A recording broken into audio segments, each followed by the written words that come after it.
Chapter 20 Death Mountain.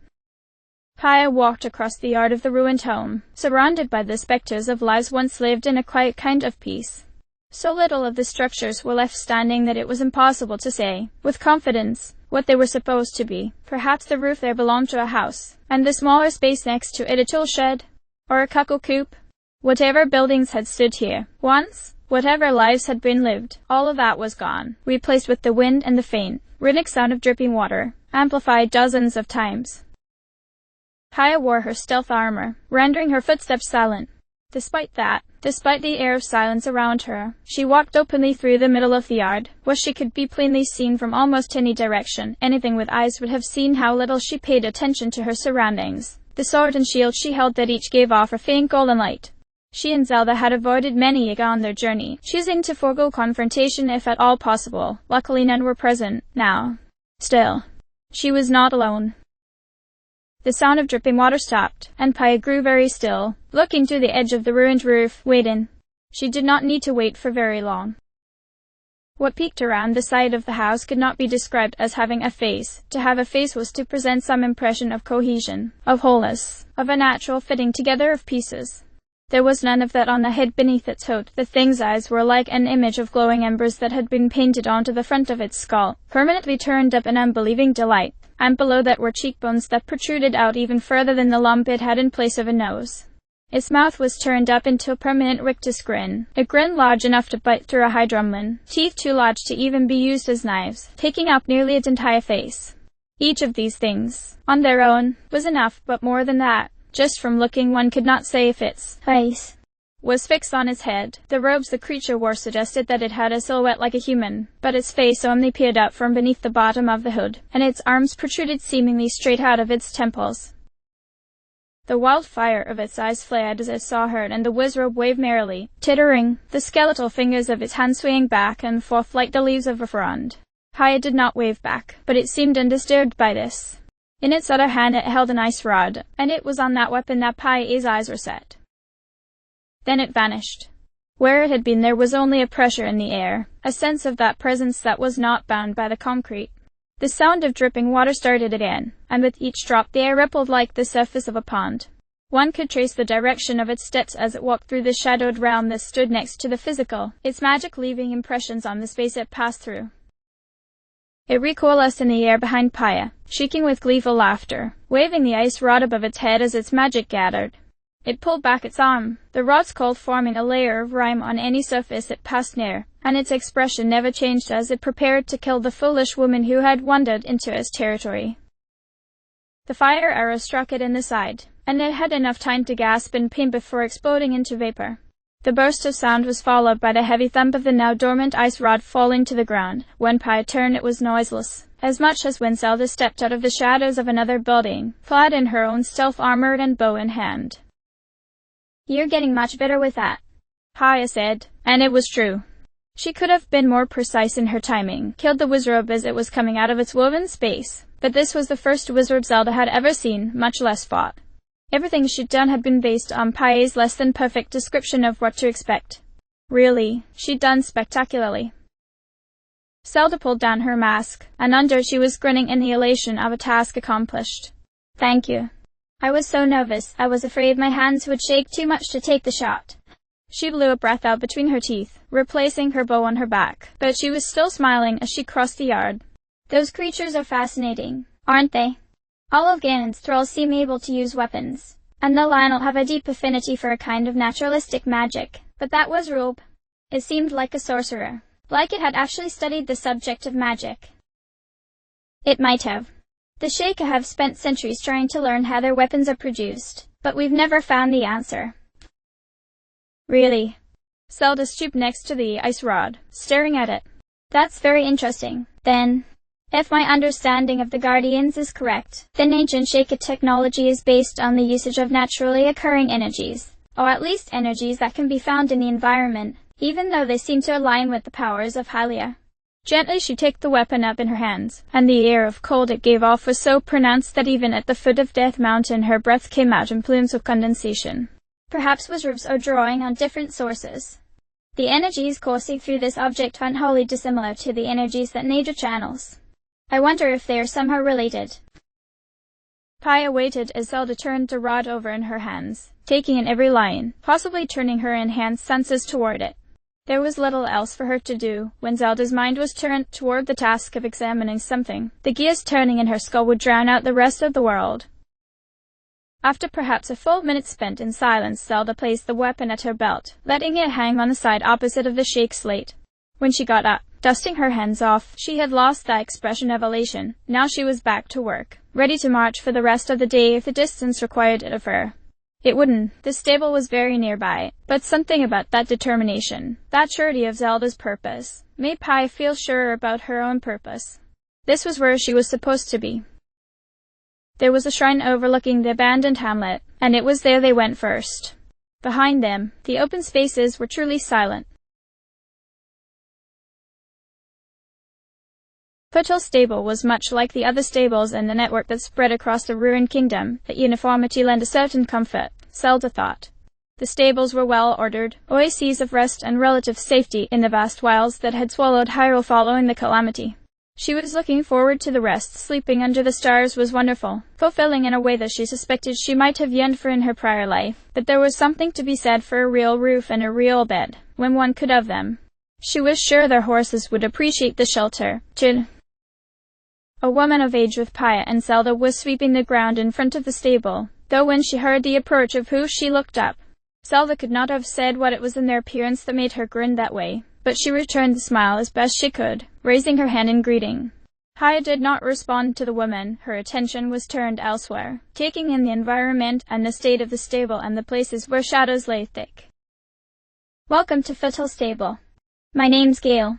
Instead of waiting for them to introduce themselves, Gale took a quick look at them and said, "If you're stopping by this stable, that you're probably headed to Goron City?" "Yes, we are. We were hoping to rest here for the night and then set out in the morning. I hope that there's enough room, and—" She stopped, because Gale was frowning at both her and Paya in turn, enough so that it had caught Paya's attention. Is something the matter?"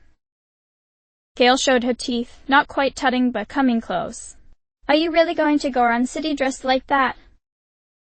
Reflexively, Zelda looked down at herself. She had changed out of her stealth armor and back into her traveling trousers and Hylian-cut tunic. It was a bit warm, true, but the tunic still breathed excellently, and she was still perfectly comfortable so long as she kept her hood back and hair up. "Is there something wrong with how I'm dressed?" "See, this is how tourists get a bad rep." Gale shook her head, and Zelda looked at Paya to find the silver-haired woman staring daggers at the stable attendant. Gale, for her part, either did not notice or did not mind. "The path to Goron City is sheer cliff after sheer cliff, and it gets so hot past the second checkpoint that your body will catch fire." Zelda didn't even try to hide her shock. The idea was so preposterous that at first she thought the woman was joking. She looked to Paya to see if there was some element of the humor she didn't understand, but Paya just nodded grimly without taking her eyes away from Gale. "Normally I wouldn't stop a stranger from heading to their doom, but I kinda like ya. So I guess I have no choice but to sell you these fireproof elixirs. They can protect you from the burning air." With a flourish, produced from Zelda was not sure where, Gale presented a box filled with small bottles of dark-colored tincture. "Even Goron City regulars usually take at least 3 elixirs with them. Each." 6, then. "Fascinating. What are they made from?" Paya shifted on her horse in a way that communicated she wanted to speak but did not want to interrupt. Zelda ignored her for just a minute. "Fireproof lizards, locally sourced, fortified with the freshest monster parts. Each one will last you at least 6 hours, guaranteed." 6 hours. "I see. 18 hours to make it to Goron City, then." Now she turned to Paya in earnest. "Paya, how long do you think it should take us to reach Goron City, based on what merchants have told you?" Paya tilted her head back, making estimations in her head. "Well, if we keep a good pace the entire time, and assume the monsters are as common on this trail as the one leading to Zora's domain, and allowing 2 hours for scaling the tower on our way up."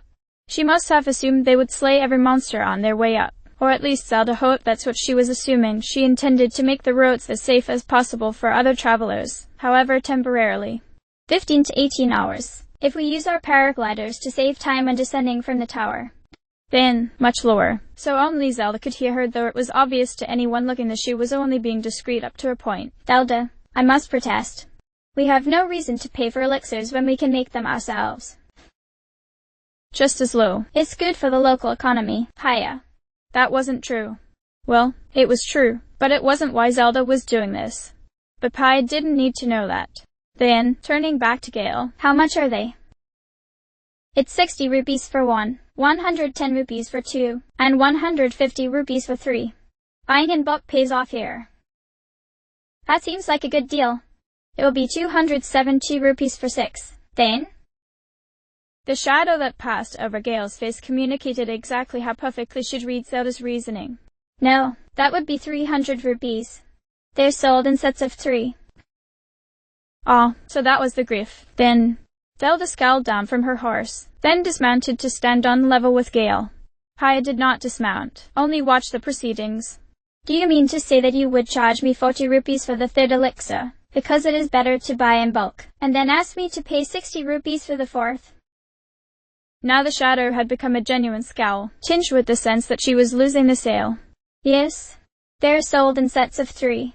Every new set is according to the same pricing as the previous set. Because I like your, but that's starting to fade. Zelda paid her no mind. Instead, she opened one of the pockets on her tunic and drew out one of her notepads, flipping through it. What's that?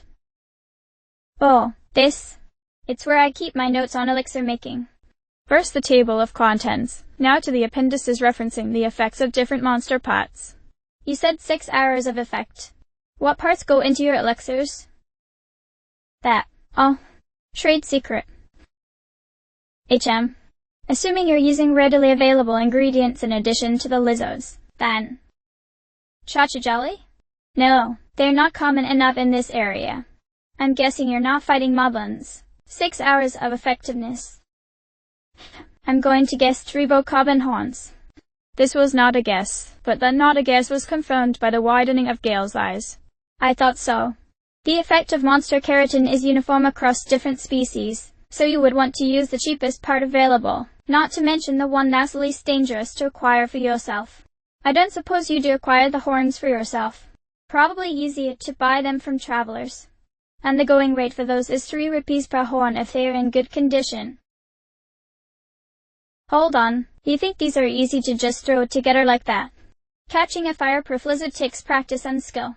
You can't expect to. Pi cleared her throat, and both of them looked up at her. Calmly, with a perfectly neutral expression, Pi reached into one of her saddlebags and drew forth 2 writhing fireproof lizards. I caught these on the way here. They should be more common as we go further up the trail. I think. I concur.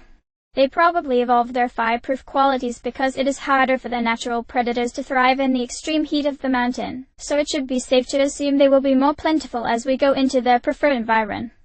Gale didn't have to confirm it for her, or not confirm it. At this point it barely mattered. I apologize for my rudeness. I do. I would love to buy some elixirs from you and use them on our way up the mountain.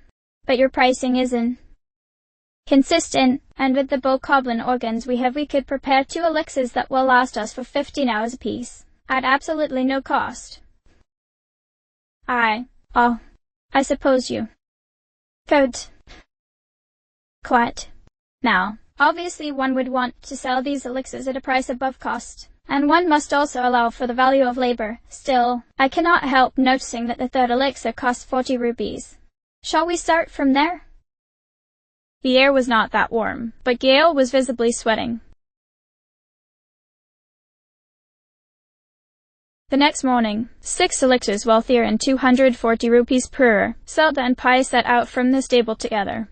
They left their horses behind, as both the air and the terrain made it impossible for the poor creatures to proceed. They started out early, rising before the sun, and they met only a small number of monsters on their way up the mountain. By mid-morning they had reached the second marker. All non-Gorons use extreme caution. Zelda read from the sign. They were the first words Ada had spoken that morning. I suppose the Gorons don't need to worry about the heat as much. They are comfortable in temperatures that would kill either of us, Pi said, though from her tone it was clear that wasn't what she was thinking about. She looked back over her shoulder, as if to make sure they were alone, and then Zelda realized she had been making sure of that when she continued. I had no idea you like to haggle. That. I don't, actually. Do you remember the innkeepers from Zora's domain? They gave me some advice and told me to use it next time I suspected someone wasn't charging fairly. It made sense that Pi had waited until kilometers separated them from the stable, thinking about the exchange set Zelda's heart hammering in her chest, and thinking about how forceful she'd been made her flush in a mixture of embarrassment and excitement. In some ways it had been more exciting than fighting monsters, but in others she had the sense that she should be ashamed of herself. Was I rude to her? Pi bit her lower lip in a way that said she did not want to answer the question and thought she was hiding it very well. Each haggling is inherently adversarial, I think. I couldn't do it, certainly. But that doesn't mean it was bad. That woman was definitely overcharging. My standards of behavior are the way I've been trained. It seemed rude. Yeah, I mean... Pi stopped entirely, pressed one hand to her face. I couldn't do it. Ever. Unless you asked me to on your behalf, but even then, I think I would be very bad at it. But grandmother could. When I was very small I once saw her argue so aggressively over the price of a crate of spices that the merchant burst into tears and then gave her an extra jar as an apology. She couldn't help but wince. Oh, Harley, I'm being compared to a supercentenarian. She resolved, then and there, to never again haggle unless she was really being cheated. Well, lesson learned. Regardless, we've arrived. Shall we apply the fireproof elixirs? I think that would be prudent. Seeing Zelda uncorking her own bottle, Pi reached out and touched her arm. These particular elixirs are best applied topically. You can administer them orally and it will be just as effective, but the taste is foul and might make you feel sick. Oh. Thank you. Lifting the bottle to her nose, she sniffed at its contents warily. The smell was quite pungent and would be just as pungent when applied to her skin. Maybe the heat of the air would help mitigate that.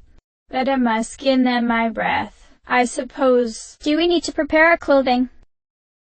No. Your tunic and trousers are the same kind used by merchants who travel to Death Mountain, so they are made to be able to stand up to the high temperatures without being damaged. Even if they weren't, the vapors from the elixir create a barrier that should protect you within a hand's breadth of your skin. If you apply it carefully to your face and neck, you won't need to treat your hair, especially if you wear it tied close to you. Then she frowned. I'll need to treat mine, however. I apologize if that causes an unacceptable delay. Not at all. I admit I wasn't even thinking about my hair. Would you like help? She hadn't thought about it before offering. Perhaps she should have. She would have decided the same anyway, she thought. Pi tried not to look up or to look excited. Her nod was very carefully calm. Yes, please. I think that will go much faster. Zelda retrieved Pi-A's comb from their bags and used it to apply the elixir to Pi-A's loose hair, starting from the roots. It took only a very small amount of the elixir, and despite how much Pi worried, and despite how much hair Pi had, the application only took a couple of minutes. The smell of the elixir, Zelda found, was less offensive in the open air. Pi was very still for the entire process, eyes shut, studiously calm, and, despite everything between them, it was easy for Zelda to imagine that Pi had behaved the same way when having her hair trimmed as a child. She leaned around to look at Pi-A's face only once. Then each applied the rest of their respective elixirs, and Pi helped Zelda tie her hair into a tight bun that she then covered with the climber's bandana. It was getting too hot for the hood. Pi absorbed in tying up her own hair, a process so precise that it would be pointless for Zelda to try to help. Did not notice that Zelda applied no elixir to her left forearm. That was good. She would have intervened if she'd known what Zelda was doing. It was not outside the realm of possibility, though it was very unlikely, that she might have intervened, physically, and that would have been embarrassing for them both. Besides, she was protecting her hand, and that was the most important thing.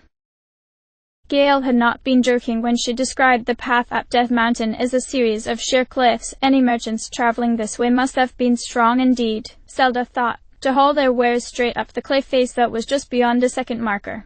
Not that their own loads were light, and the cliff did have a few spots where one could stop and rest if need be, but Zelda could not help reflecting on the tenacity of the people who made this trip so regularly. It was difficult not to admire them. They crested the cliff, and before them spread what asserted itself in Zelda's mind as the real Death Mountain, pools of exposed lava licking at the air, a heavy smell of soil and sulfur, drifting cinders that were propelled into the sky as points of light until they faded and cooled into what looked almost like black snow. The stone here was darker, perhaps as an effect of the heat or the way that the heat bent the light in the air so that everything in the distance took on a strange, wavy quality. Yes, admiration was appropriate. It was growing sharper the longer she spent thinking about it. Their arrival startled a pigeon that had been preening near the cliff's lip. The bird took off, away from them, and flew directly into the hotter zone of Death Mountain. Zelda's eyes were locked on it, trying to find some different coloring that might indicate its adaptation to the harsher climate of Death Mountain, when it crossed some invisible barrier and promptly burst into flames, leaving a trail of smoke behind it as it rose into the air. The little creature kept rising, though the arc of that rise was lowering. It had not planned to be on fire, it seemed.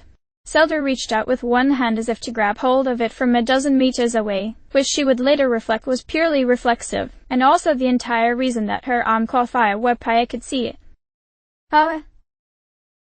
She allowed herself one glance. Yes, flames had indeed enwreathed her left forearm, small and yellow and almost intimate in the way they danced over it. Judging by the smell, the fine blonde hairs on her arm were gone in a few seconds. Her epidermis would surely follow. Quickly, with the speed that could only come of prior planning, she dumped the rest of the fireproof elixir onto her arm and slathered it into her skin. It was very effective, she found, and every spot where the elixir touched the flames winked out as if they'd never been there. When they were all out, she kept massaging the elixir in, making sure that the coverage was complete with no gaps, and that it was not adversely affected by putting it on while the temperature was so absurd. Efficacy doesn't seem to be affected by the temperature at time of application. Heat transference isn't fast enough to negatively affect flesh instantly, but finer elements can be destroyed almost instantly. Any exposure for longer than a few seconds would probably be.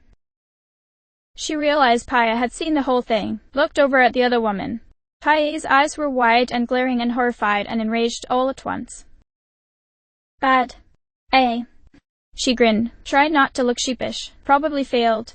All fine. See? It, Paya did not grin in return. Well, I hypothesized that, You see. She had been so sure at the start of that sentence that it would end reasonably, but she did not have any proper words to explain what she'd been thinking, or why she thought that had been a good idea, and certainly not any that she could use to justify it to another person. Perhaps a joke. Humor was good at diffusing these situations, right? At communicating contrition and humility? Yes. Perhaps a joke. I just saw the bird, you understand, and thought I would try to fit in with the locals. Paya did not laugh. They gathered up their packs and continued walking. Neither of them said another word for a long time. 5.5 hours later, they were atop Elden Tower, reapplying their fireproof potions. Measuring the rate of decay was interesting. Zelda found one could intuit it based on the thickness of the vapor that rose up from the skin when exposed to extreme heat.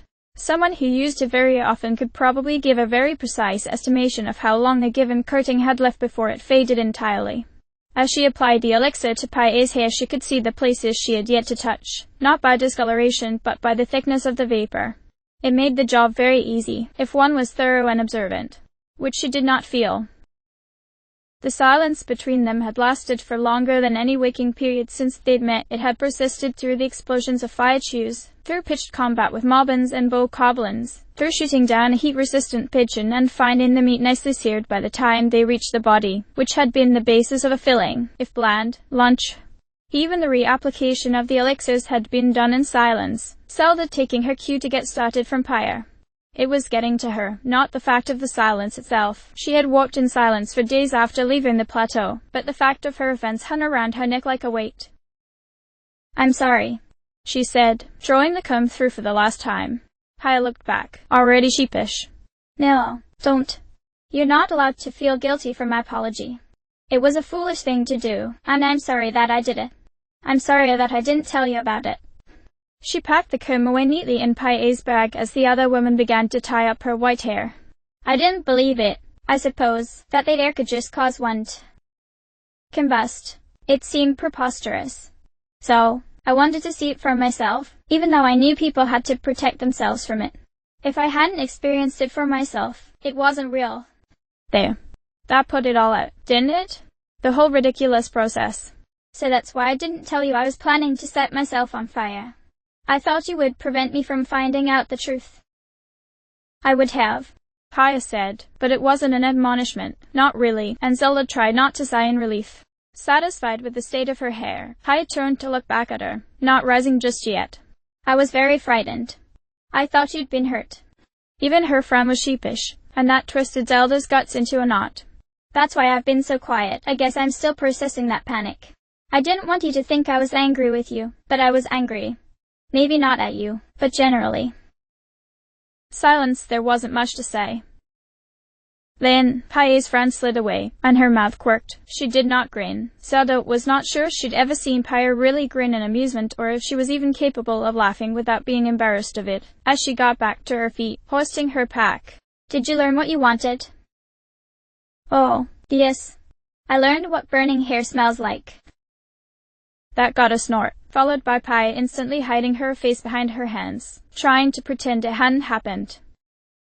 That feeling of tension was bleeding away, and Zelda thought the rest of the walk up to Goron City would probably be much simpler.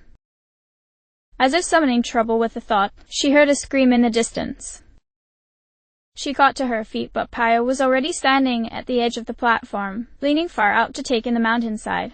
Zelda moved to join her, drawing the shaker slate then shifting to its telescopic view. The sound had come from further down the mountain, behind them.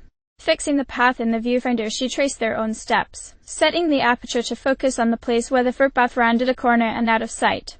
5 seconds passed, then 10. If they got to 20, she would start gliding back down the path to find the source of the scream.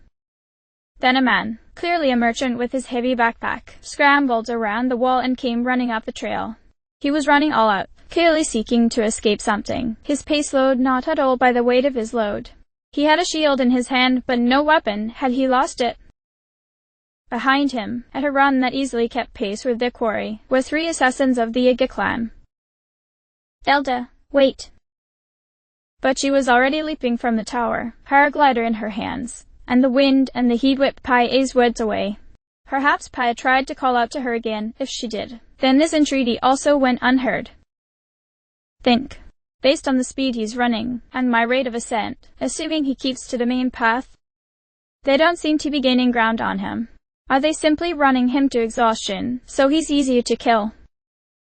She tilted the paraglider, gaining speed as she went into a dive, and if not for the strength of arm granted to her by Hylia's blessing, then she would have lost control utterly and gone into freefall. The wind in her ears was all she could hear as she cruised down hundreds of meters, and the earth rose to meet her. She had to pull out of the dive where she was going to break something, but she had to reach the man almost on the spot or his attackers might reach him. Careful. Careful. With all the strength in her forearms, she wrenched the paraglider up and leveled out, the force of it taking a strength that would have snapped her wrists like dry twigs when she had woken up in the chamber. The grunt was not coming at her so quickly, no, and as she looked at the man she thought she could hear him calling for help. 20 feet above the ground she hit the release on her paraglider, and it collapsed, automatically folding into a shape that made it easier to store. With practiced speed she slipped it into the frame that held it against her back, and then she hit the ground rolling. The shock sent a jolt through her entire body, but nothing broke, nothing really hurt, and then she was on her feet and the light-scale trident was in her hands. Help! The man's voice was gravelly, but he must have been driven by adrenaline. He didn't sound like he was even breathing hard. Please, help me. Get behind me, she shouted to him. I'll make sure. Then a gray and white streak smashed him to the ground as her attendant landed on top of him. Zelda could not see the practice strikes of Paya's fists, but she heard 3 rapid blows. Thud, thud, thud, and then the man was on the ground clutching at his throat and gasping for breath. Paya, what are you doing? She ran forward, reaching out, ready to pull her friend off the merchant physically if she had to. But by the time she reached them, Paya was already on her feet, turning to face the advancing assassins. No, not even turning, she was sprinting toward them, sword and shield in hand. The assassins, for their part, had stopped dead in their tracks, momentarily stunned by the explosive violence aimed at their quarry. That man is Yiga, was all Paya called over her shoulder. Yiga, the man at her feet, who had been pursued by assassins, the same ones Paya was now throwing herself at. She looked down at him, reflexively, disbelieving. With one hand he still clutched at his throat. Paya must have nearly crushed his windpipe. He was staring up at her, and his expression was perfectly calm. No panic. No surprise. He hadn't been breathing hard, had he? As if the chase had only just started. As if there was no reason for Yiga assassins to try to kill any particular merchant. As if the only real goal was to get this man behind us, where he could put a knife into our backs. "Princess," he said, choking, as if to confirm her stupidity. With his free hand he reached down and pulled open his coat. Tied against his vest was a bundle of bomb arrows, 5, perhaps 10. She could not have said how many. She was not looking at them for long enough before the open air of Death Mountain put them to light. The world was blotted out by a wave of sound, and pressure, and weightlessness. She smashed into the centermost Yiga, who had been standing further forward than his companions. He did not react fast enough to bring up his weapon or turn her away. She slammed her shield into his mask, sending him crashing to the ground. Were his eyes not on me? Then behind her there was a roar, a wave of pressure and heat. No, he had not been looking at her. Neither had either of his fellows. Foolishly, leaving herself completely open, she threw a glance over her shoulder. And the world stopped, and she saw. She saw the place on the ground where the disguised Yiga had been, the roaring flames that almost disguised the charred and broken ruin that had been a person only seconds before. She saw the light-scale trident spinning through the air. She saw Zelda, wreathed in smoke, moving as if in flight, but she was not flying. There was no life in her limbs. She was limp, and Paya could not see Zelda's face through the smoke and the heat, but her golden hair had come loose and was burning. She saw the Princess of Hyrule, Hylia's strength incarnate, smash into a rock like a bird into a window. Zelda lay on the ground, left arm raised at an odd angle, smoke rising from her head, and was still. End of chapter.